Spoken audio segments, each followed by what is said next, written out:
First off, I just want to say how much I enjoy your show. It's a place where the mysterious and the unbelievable find a home, and that's why I feel safe sharing this story. It's one my family has kept to ourselves for decades. I grew up on a 300-acre farm in the hills of South Carolina, surrounded by dense forests, winding creeks, and a sense of quiet that only the countryside can bring. Life was simple then: hard work, family meals, and the occasional thrill of exploring the woods. My parents, salt-of-the-earth people, taught me early on that the land didn't belong to us alone. It was shared, in ways we didn't fully understand.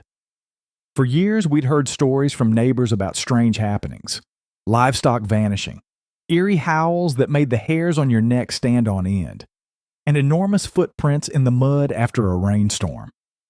Our nearest neighbor, Old Man Brown, was convinced that boogers, as he called them, were to blame. He'd shoot at anything he couldn't explain, claiming they'd taken his chickens, hogs, and even a cow or two over the years. My parents, however, approached the idea differently.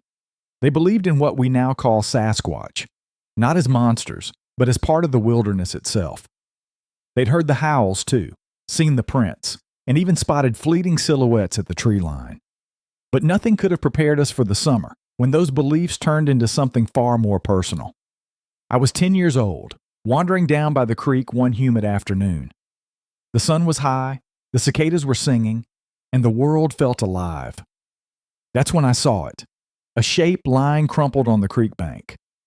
At first I thought it was a bear, but as I crept closer, I realized it wasn't a bear at all. It was a young Sasquatch, maybe 5 feet tall, its reddish-brown hair matted with dirt and blood.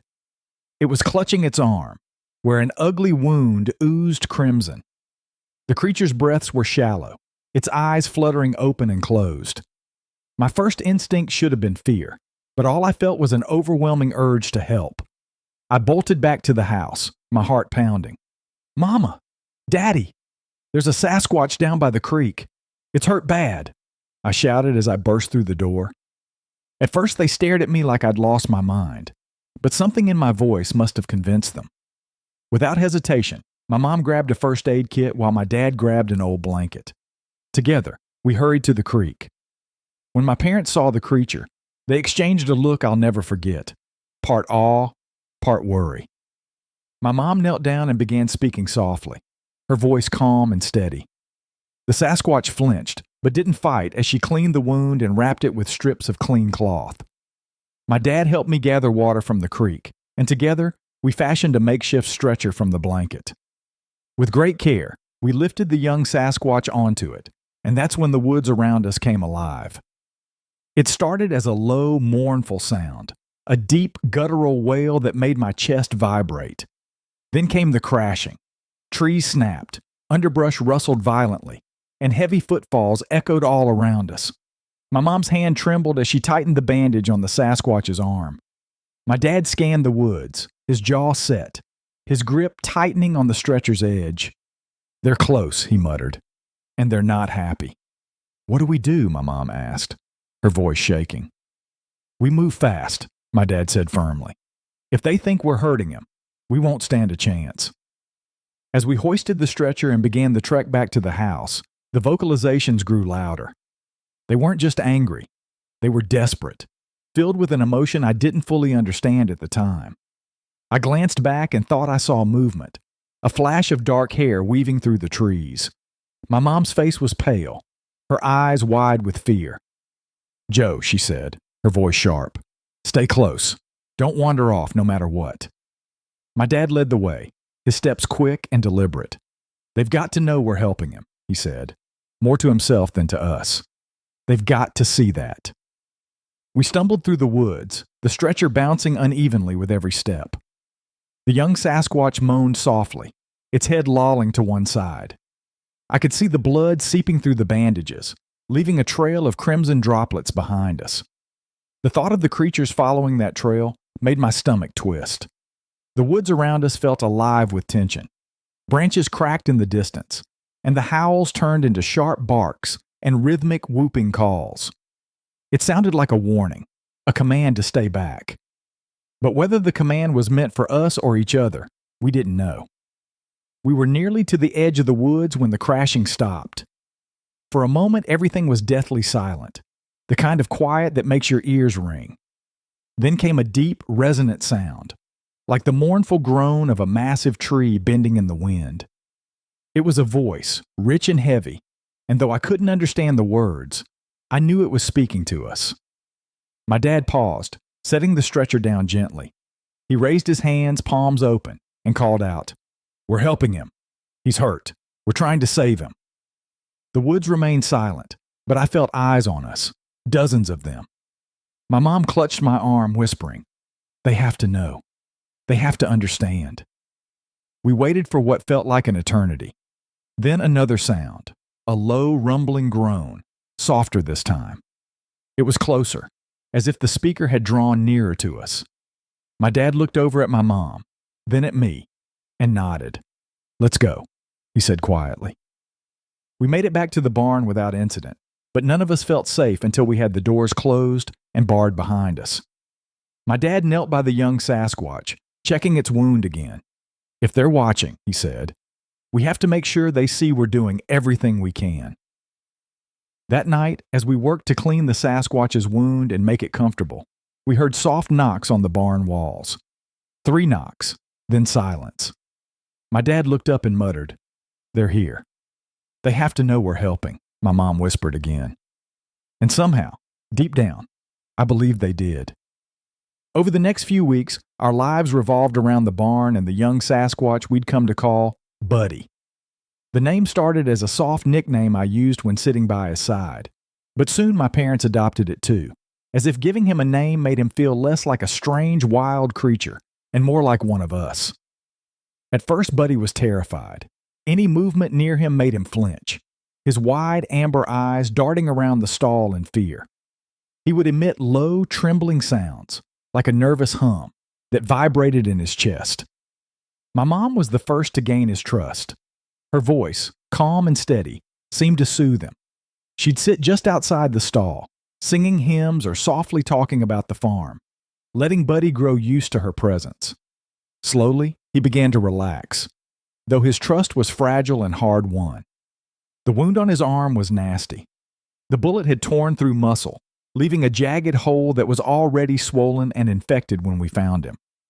My mom, who knew her way around herbal remedies, boiled water with yarrow and comfrey, using the mixture to clean the wound every morning and evening. Buddy would wince and rumble in pain, but he never lashed out. Sometimes his large hand would grip the wooden beam of the stall so tightly that the wood groaned under the pressure. My dad, a practical man, spent his time reinforcing the barn. "If his family decides to come looking, we need to make sure this place holds," he said. He worked long hours hammering extra planks onto the walls, double bolting the doors, and setting up lanterns around the perimeter. "Light keeps most things at bay," he said, though we weren't entirely sure what we were trying to keep out. Despite his caution, my dad was the one who brought Buddy fresh straw every day, carefully arranging it so the young Sasquatch had a comfortable place to rest. I spent hours sitting with Buddy, often in complete silence.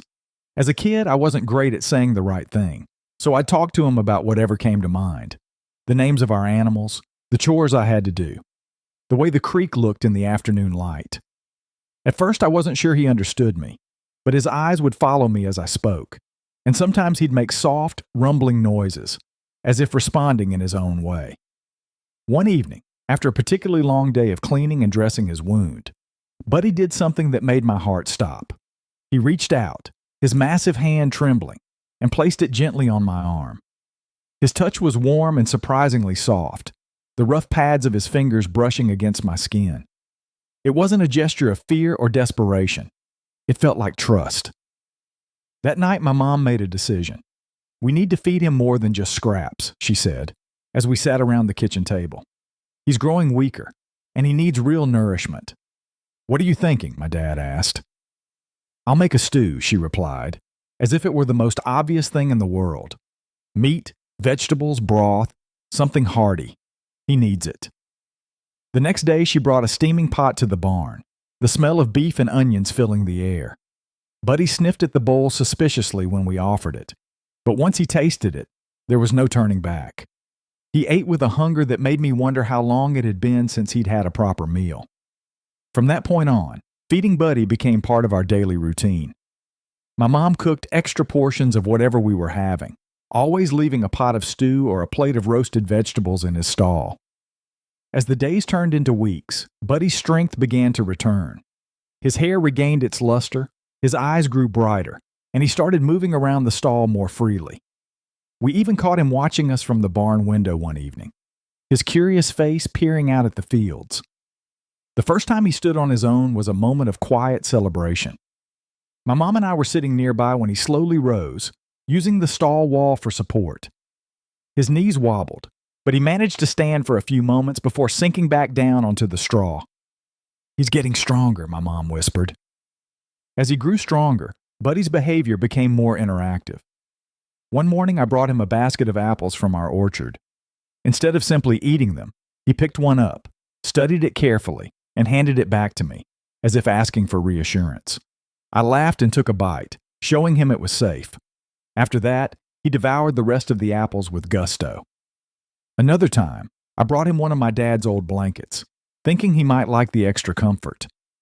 To my surprise, he examined it, then began tearing strips from the edges, twisting them into a strange knotted pattern. When he was done, he handed it back to me. A clumsy but intricate design that looked almost like a braid. I didn't know what it meant, but I kept it. Despite Buddy's progress, the woods around our farm remained tense. Every few nights we'd hear tree knocks echoing in the distance, followed by low, mournful howls. My dad would sit on the porch, his rifle across his lap, not out of malice, but as a precaution. "They're watching," he said. "They want him back." One night, we found a pile of leaves and branches carefully arranged outside the barn door, almost like a nest. It was as if his family was trying to create a space for him to return. My mom, always sensitive to these gestures, placed a bowl of stew near the pile, along with a small blanket. The next morning, the stew was gone, and the blanket had been folded into a strange, tight bundle. The moment that marked the true turning point came about 3 weeks after we found Buddy. He was stronger now, his wound healing nicely, and his posture more upright. One evening, as we sat in the barn, I heard a sound that sent chills down my spine. A deep, resonant call from the woods. It was followed by another, closer this time. Buddy perked up immediately, his head snapping toward the sound. He made a soft, cooing noise in response, his whole body vibrating with excitement. "They're here," my mom whispered, her voice a mix of relief and fear. We all exchanged a look, knowing what had to come next. It was time for Buddy to go home. About a month after we first found Buddy, the signs of his family became impossible to ignore. We'd hear their calls every evening, deep and resonant, echoing through the hills like a chorus of ancient voices. The tree knocks became more frequent, and on several occasions, we'd wake to find enormous footprints circling the barn, sometimes so close to the walls that it made my dad nervous. "They're coming closer," my mom said one evening as we stood on the porch, watching the tree line. "It won't be long now." Sure enough, they arrived 2 nights later. It was just after sundown, the last of the day's light fading from the sky. Buddy, who had been growing more restless with each passing day, was pacing the barn. He'd been making soft, almost melodic noises, as if trying to communicate with something, or someone, far away. Then, without warning, he stopped. His head tilted, and he let out a low moan. From the woods came a response. It was louder, more powerful, and filled with a mix of urgency and relief. My dad, who had been fixing a lantern outside the barn, froze. "They're here," he said quietly. We gathered in the barn, my mom clutching my arm as we listened to the sounds growing closer. The first to appear was a massive figure, easily 8 feet tall, stepping out of the shadows at the edge of the woods. Its hair was a dark, glossy brown, and its eyes glowed faintly in the lantern light. Behind it, another figure emerged, slightly smaller, but no less imposing. Their movements were slow and deliberate, their heads swiveling as they scanned the area. I realized with a mix of awe and fear that they were Buddy's parents. Buddy, who had been lying on the straw, shot to his feet. He made a series of urgent, excited noises, his arms outstretched toward the figures. His mother, or at least we assumed it was his mother, let out a high-pitched trill, almost like a whistle, as she rushed forward. Buddy limped toward her, and the two collided in a moment of pure, unfiltered emotion. She wrapped her long arms around him, pulling him close as she inspected his wound with careful, gentle hands. The larger figure, Buddy's father, stood back, watching us with an expression I could only describe as wary. His deep-set eyes locked onto my dad, who had stepped forward with his hands raised, palms open. "We mean no harm," my dad said softly. "We only wanted to help him." For a moment, the massive creature didn't move. Then he let out a sound, low and guttural, almost like a growl. My dad stood his ground, his voice steady. "Look at him. He's alive because we took care of him." Buddy's father tilted his head slightly, as if considering my dad's words. Then he stepped forward, each movement deliberate, his massive frame dwarfing my dad's 6-foot height. My mom let out a small gasp, gripping my arm tighter, but my dad didn't flinch. The giant stopped a few feet away and lowered his head slightly, a gesture that felt almost respectful. My dad nodded in return, and for a brief moment the tension in the air seemed to lift. Buddy's mother, still holding her son close, turned toward us and made a sound. A soft, almost questioning hum. She looked at my mom, her gaze intense but not threatening. My mom, ever brave, took a cautious step forward.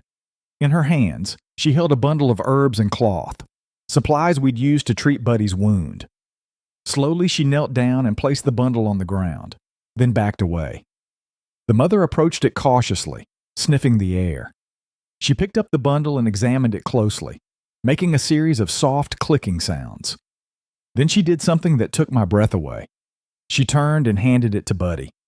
He looked at it for a moment, then back at us, before letting out a low, rumbling purr that sounded almost like gratitude. Buddy's father stepped forward again, his towering form casting a long shadow in the lantern light. He reached down and picked up a small branch from the ground, breaking it in two with a sharp crack. Then he handed one half to my dad. My dad hesitated, then took it, nodding slowly.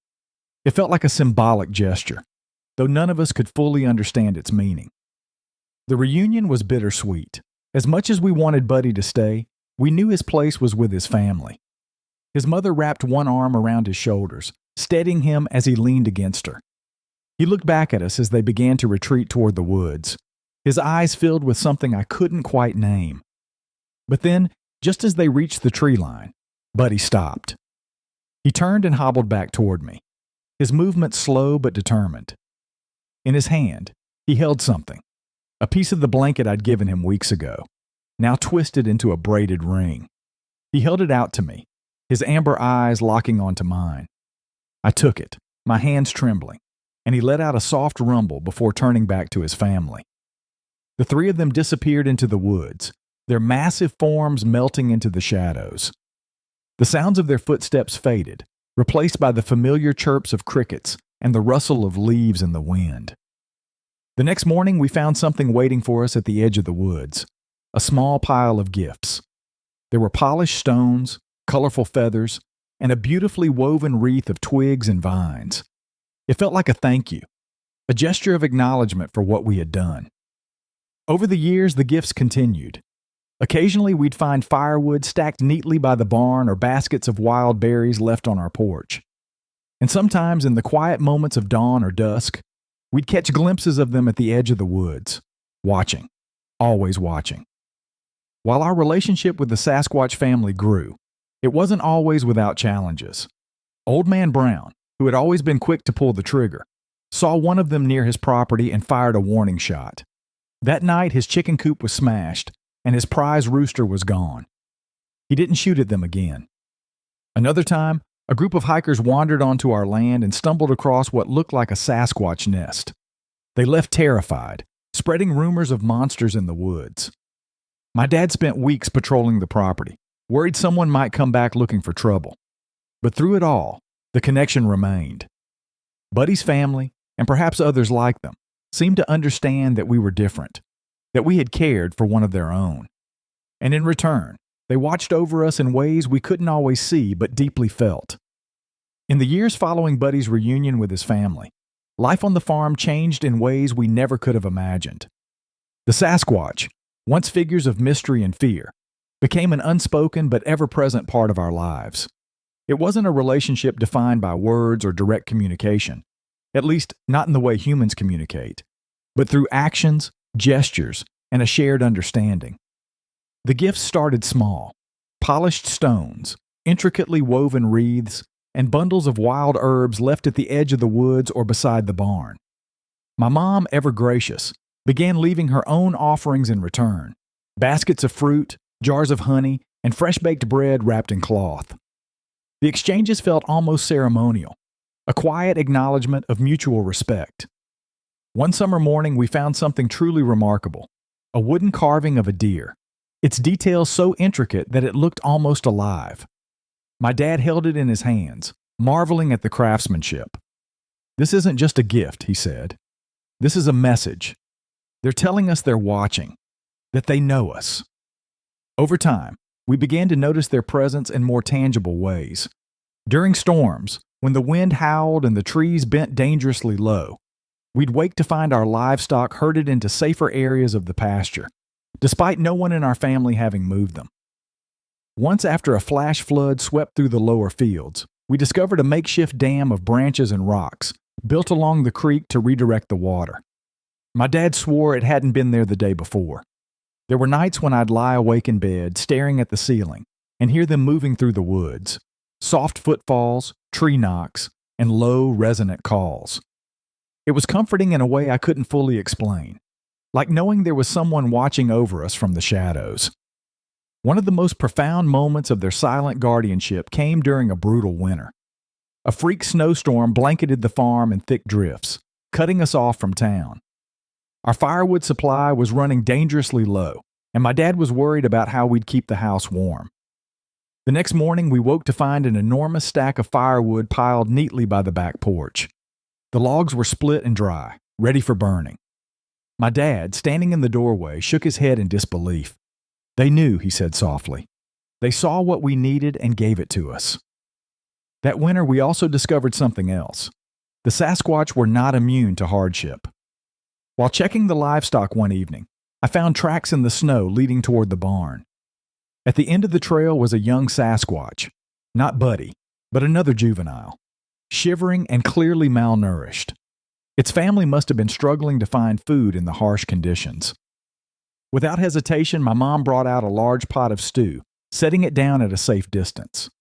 The young Sasquatch sniffed the air before cautiously approaching the bowl, its movements hesitant.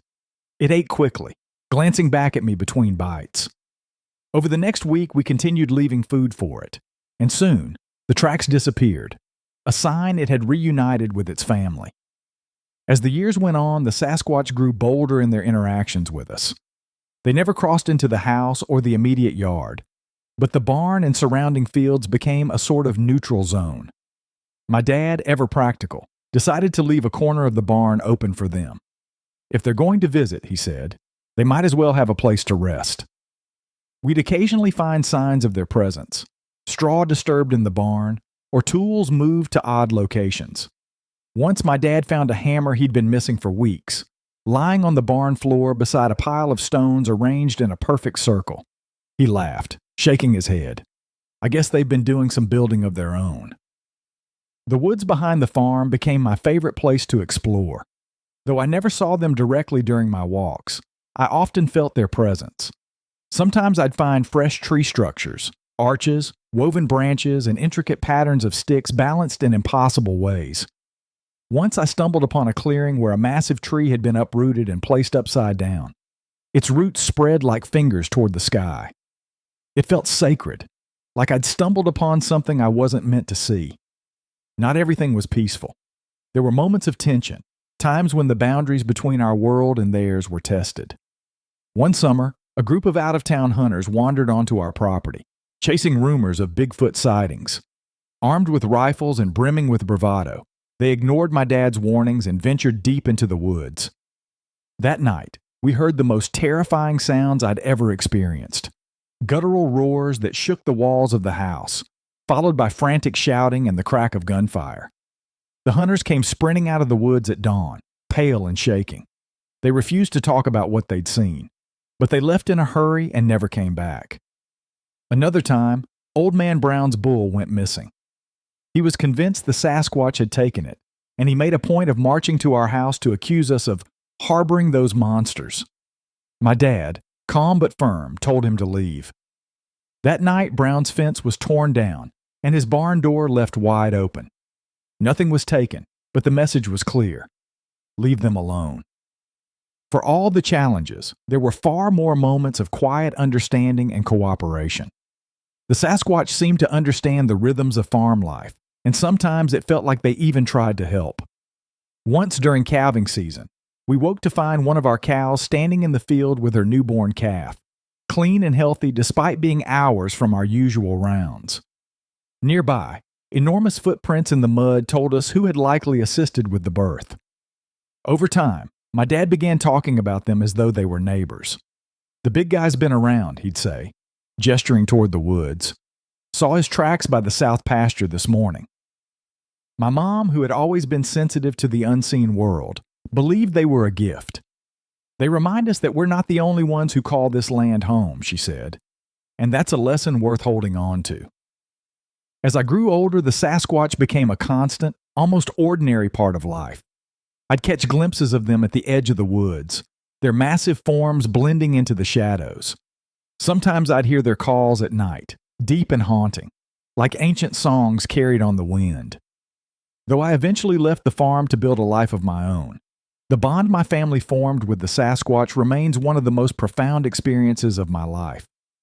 My parents, now older, still live on that land, tending to it with the same care and respect they always have. And the Sasquatch? They're still there, watching, helping, and reminding us that even in a world as wild and unpredictable as ours, coexistence is possible.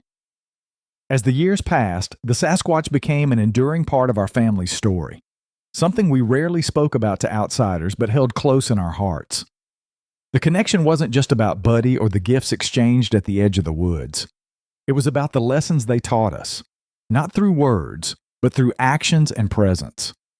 My parents often said the Sasquatch reminded us of the old ways, a time when humans lived in harmony with nature instead of trying to dominate it. My dad, a practical man who rarely waxed philosophical, admitted once, they've got their own wisdom. They see the land differently than we do, and maybe better. They take only what they need and give back when it counts. That perspective shaped how we farmed and lived.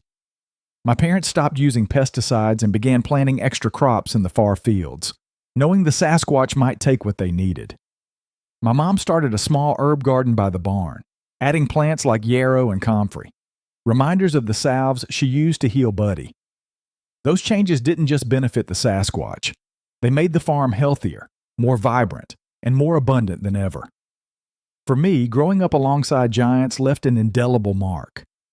As I got older and started reading about the world, I came to understand how extraordinary our experience had been. People spend their lives searching for proof of Sasquatch, chasing blurry photos and dubious footprints. But we didn't need proof. We had lived it. And that knowledge, that bond, felt sacred. Even after I left for college and later started my own family, the Sasquatch never left my mind. I'd visit my parents' farm every chance I got, walking the familiar trails and looking for signs, broken branches, tree structures, or the occasional footprint in the mud. They were always there, though their presence was subtle, like a whisper on the wind. The last time I saw them was a moment I'll never forget. It was late autumn, years after Buddy had healed and gone back to his family. My parents had invited me and my young daughter, Lily, to visit the farm for the weekend. Lily, who had grown up hearing my stories about the Sasquatch, was eager to see the woods I'd always spoken about with such reverence. One crisp morning, we walked to the edge of the forest, where the golden leaves carpeted the ground and the air smelled of earth and decay. I showed Lily the old paths, pointing out where I'd found Buddy all those years ago. She listened intently, her wide eyes taking in every word. As we turned to head back, Lily stopped suddenly, tugging on my sleeve. "Daddy," she whispered, pointing toward the tree line. "Who's that?" I followed her gaze and felt my breath catch. Standing just beyond the shadows was a figure, tall, broad, and unmistakable. It wasn't Buddy. This Sasquatch was larger, its hair darker, with streaks of gray along its shoulders. It stood still, watching us with an expression I can only describe as curious. I knelt down beside Lily, placing a hand on her shoulder. "It's okay," I said softly. "They're friends." The Sasquatch tilted its head, then raised a hand, slowly, deliberately, in what felt like a gesture of acknowledgement. Lily, to my surprise, raised her hand in return, a shy smile spreading across her face. For a moment, the world seemed to hold its breath. Then, just as silently as it had appeared, the Sasquatch turned and disappeared into the forest, its massive form melting into the shadows. Lily turned to me, her eyes wide with wonder. "Was that real?" she asked. I nodded, a lump forming in my throat. It was real. When we returned to the house, my dad was waiting on the porch, his hands tucked into the pockets of his overalls. "You saw them, didn't you?" he asked, a knowing smile on his face. I nodded again, unable to find the words. My dad chuckled softly. "They don't forget," he said, "and neither should we." That moment stayed with me, a reminder of everything the Sasquatch had taught us, about trust, respect, and the quiet bonds that connect us to the natural world. I realized then that the legacy of those creatures wasn't just about what they had done for us or what we had done for them. It was about the lessons they left behind, lessons I now passed on to Lily. As I write this, I'm sitting on the porch of my childhood home, the same porch where my dad once sat with his rifle, guarding the barn where Buddy lay recovering. My parents are older now, their steps slower but their spirits undimmed. The farm is quieter these days, but the connection to the Sasquatch remains. There are still gifts left at the edge of the woods, and sometimes, on cold mornings, we find footprints in the frost. My dad swears he hears their calls at night, low and resonant, echoing through the hills like a song meant just for us. People often ask me if I believe in Sasquatch. I usually just smile and say, belief isn't the right word. For me, they're as real as the ground beneath my feet, or the trees that sway in the wind. They're not myths or monsters. They're part of this land, as much as we are. Caretakers, neighbors, and in a way, friends. So to you and your listeners, I leave this story not as proof or evidence, but as a reminder. The world is bigger and more mysterious than we often give it credit for. And sometimes, if we're lucky, we're given the chance to share it with something extraordinary. Thank you for giving me the chance to share this.